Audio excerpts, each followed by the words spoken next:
Hello, everybody. This is the second of the Bible story talks on the life of Joseph. You'll remember Joseph from the last talk. He lived something like 4,000 years ago, and in the land which we now call the land of Israel, but in those days was probably more like called Palestine. Last time we talked about Joseph and jealousy and pride. And you may remember part of the story.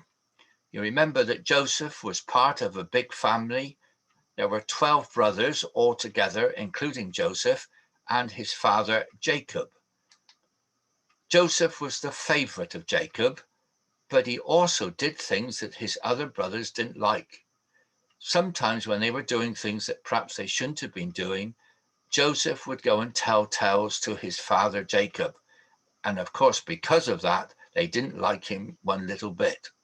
They liked him even less when his father decided to give Joseph a very special present. It was a cloak, a many-colored cloak. It was the sort of cloak that a prince would wear. But Joseph, of course, wasn't a prince. He was just a shepherd. But he had this beautiful, beautiful cloak.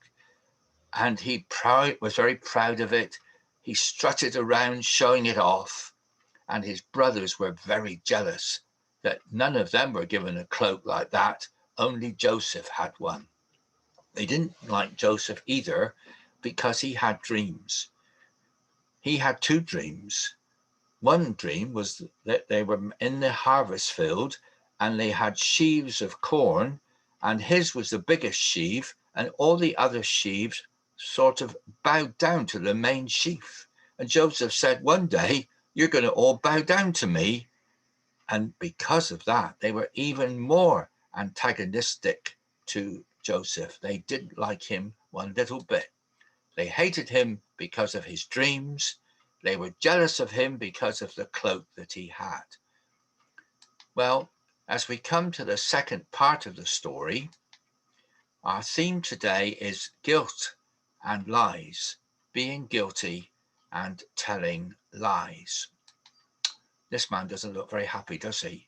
I don't know what he's done, but I suspect he may have told some lies and he regrets doing that, or perhaps he's said or done something else and he feels very guilty about it, and perhaps he doesn't know quite what to do. He's feeling quite distressed, wondering how he can get out of that situation which he's got himself into. Well, that will help us to understand what happens in the second part of the story. The brothers had taken the sheep a long way away to find new pasture for the sheep, and Jacob was concerned. How were they doing? What were they doing? Were they all right? Were the sheep all right? So he says to Joseph, your brothers have gone away, as you know.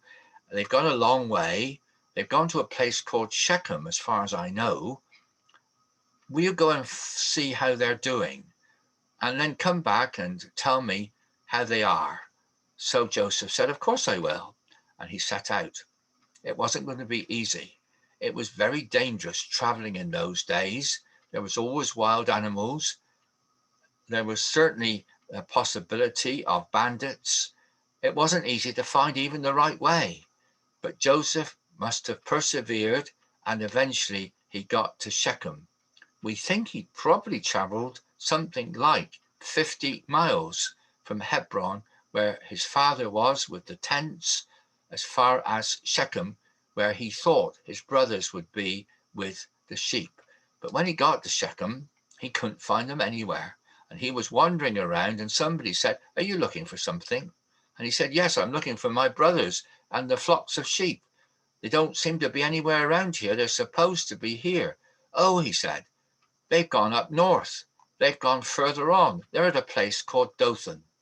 So Joseph decided he'd better go as quickly as he could towards Dothan.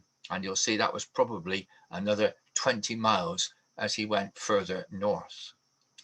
As he was getting towards Dothan, his brothers saw him coming. Oh, they said, here's that dreamer coming.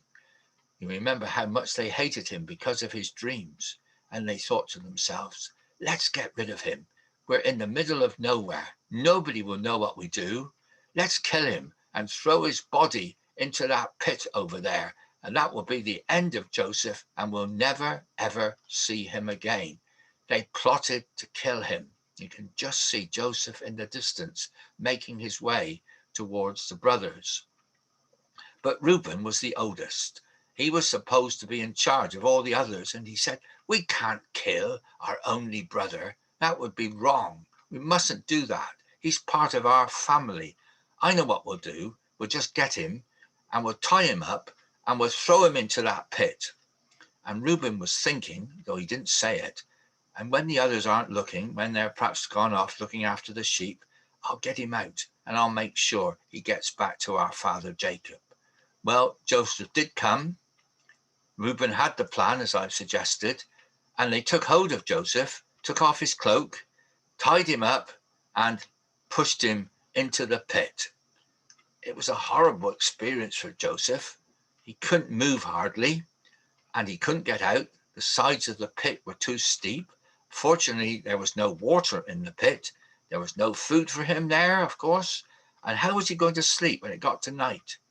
The brothers, meantime, were having a nice meal. They were enjoying themselves. They didn't think one little thing about Joseph. Well, as they were having that meal, they saw some camels coming, and they recognized that the men who were on the camels were merchantmen. They were called Ishmaelites. They were carrying spices such as myrrh, and they were going to Egypt to sell their spices. And suddenly, Judah had an idea. Let's not kill him. Let's just sell him as a slave. We'll be rid of him forever, and we won't be responsible for his death. It seems a good idea. And the others said, what a good thing. Let's get rid of him, and let's get rid of him once and for all. Then we shan't hear any more dreams, and we won't have to be treated in the way that he treats us. So when the Amalekite Ishmaelites came close, they said, you were prepared to buy a slave. He's worth 20 pieces of silver. And the Ishmaelites said, well, we could do with somebody to do some jobs, and we may be able to sell him when we get to Egypt. Yeah, we'll pay 20 pieces of silver. So Judah was pleased. He pocketed 20 pieces of silver, and Joseph was sold to the Ishmaelites. And here he is on his way to Egypt. It was going to be a long, long journey, and it looks as though he was going to have to walk most of the way. And so off he goes. It was a journey all the way down the coast from Dothan right down to Egypt. And I think looking at the scale of the map, it would have been perhaps 300, maybe 400 miles. It was a long, long way. When he got there, he would be in Egypt, and he would wonder what was going to happen to him. But that's another story. What were they going to do, the brothers? Reuben came back, and when he discovered that they'd sold him, he was so upset. He said, you should never have done that. I was going to rescue him and take him back to our father. We can't kill our only son, our only brother, I should say. But the brothers had got a plan. They said, we're going to kill a goat. We're going to put the blood on his cloak, and we're going to take it back and say to our father, we found this. So that's exactly what they did.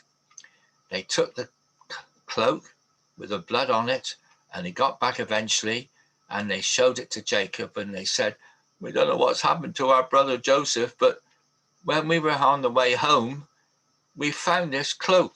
It looks a bit like his, you know, the one you gave him. Is it his cloak? And Jacob, of course, looked at it, and he said, of course it is. And he feared the worst. He knew what had happened. And though they had told a lie to Jacob, they said, we're so sorry. He's one of our brothers. We're going to miss him so much. But of course, that wasn't true. They were so pleased to get rid of him. But poor Jacob, he was so upset. His favorite son had been taken from him. He would never see him again. What would happen to Joseph? Well, he would get down to Egypt. And in those days, Egypt was a very important country. That was the days when they built the pyramids and the Sphinx and all the things that you see pictures of in Egypt. but we'll have to wait to another talk to find out exactly what happened to him. But now we can have some questions. What, who, when, why, how? And every time I ask a question, I'm sure somebody will be able to give an answer. When did they decide they wanted to get rid of Joseph? Why did they want to get rid of him? Well, I'm sure you all know the answer to that, and probably there are 2 or 3 answers to that particular question.